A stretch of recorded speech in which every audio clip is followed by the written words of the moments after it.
সুপ্রিয় দর্শক আসসালামু আলাইকুম। আমি সাথী সিম্পল কুকের পক্ষ থেকে আপনাদের সবাইকে স্বাগত। আর আমার আজকের রেসিপি হচ্ছে ক্যাবেজ এগ অমলেট।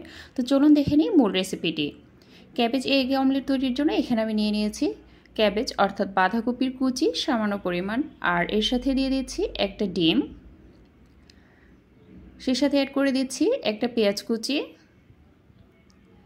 কাঁচামরিচ কুচি দিয়ে দিচ্ছি 1 চা চামচ পরিমাণ।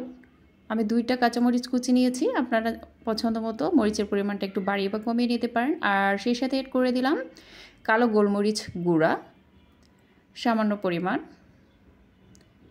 দেন এগুলোকে একসাথে মিক্সড করে নিচ্ছি। এগুলো একটু সময় ধরে খুব ভালোভাবে মিক্সড করে নেবেন।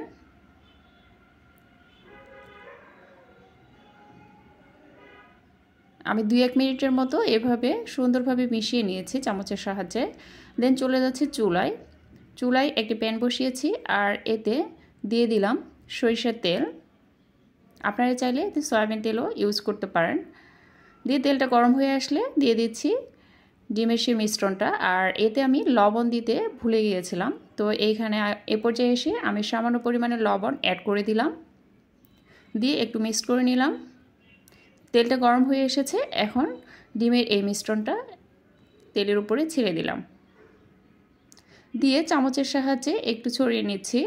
আর আমি এ ধরনের প্যান ব্যবহার করেছি যাতে করে খুব বেশি ছড়িয়ে না যায়। আমি এরকম এই সাইজের একটা অমলেট তৈরি করতে চাচ্ছিলাম, তো সেজন্য আমি এই প্যানটা নিয়েছি।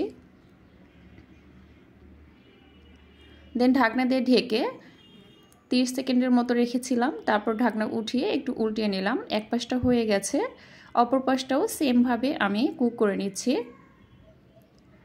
এরপর যে একটা কথা বলছি, যারা আমার ভিডিওটা দেখছেন যদি ভালো লাগে তাহলে অবশ্যই একটা লাইক দেবেন, আর কমেন্ট করে জানাবেন কেমন হয়েছে।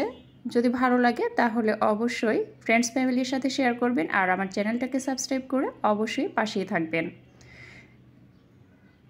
এইটা একদম সার্ভ করার জন্য রেডি। এই যে আমি সার্ভ করে ফেলেছি, আর দেখতে কিন্তু খুবই সুন্দর হয়েছে, খেতেও মাশাআল্লাহ অনেক টেস্টি হয়েছে। আপনারা অবশ্যই একবার বাসায় এইভাবে ডিমের অমলেট তৈরি করবেন।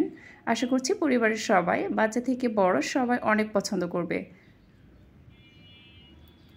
তো আজকের মতো বিদায় নিচ্ছি, দেখা হবে আগামী পর্বে এইরকমই সহজ কোনো রেসিপি নিয়ে। আল্লাহ হাফেজ।